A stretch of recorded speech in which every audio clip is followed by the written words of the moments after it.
সালে মায়েরা যেমন জামাই যায়। মা, আমি একটা ছেলেকে ভালোবাসি। খুব পেকেছিস দেখছি। তা ছেলে কি করে? ও বেসরকারি কোম্পানিতে জব করে।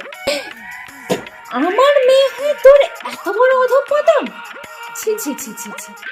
বিয়ে দেব না আমি ওই ছেলের সাথে। সরকারি চাকরিজীবী ছেলে ছাড়া আমি তোর সাথে কারোর বিয়ে দেব না। ভুলে যা ওকে। 2025 সালে মায়েরা যেমন জামাই যায়। মা, আমি একটা ছেলেকে ভালোবাসি। আচ্ছা, তো ছেলে কি করে? ও গভর্নমেন্ট চাকরি করে, হাই স্কুলের টিচার।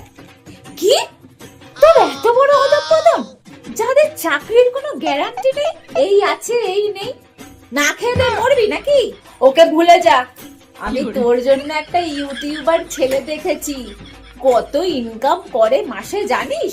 কতগুলো সোশ্যাল মিডিয়াতে অ্যাকাউন্ট আছে। আরে রাজরানী হয়ে থাকবি তুই। আচ্ছা মা, আমি রাজি। তাহলে তো আমিও ভাইরাল হয়ে যাব। বলো, তুমি ওদেরকে হ্যাঁ বলে দাও।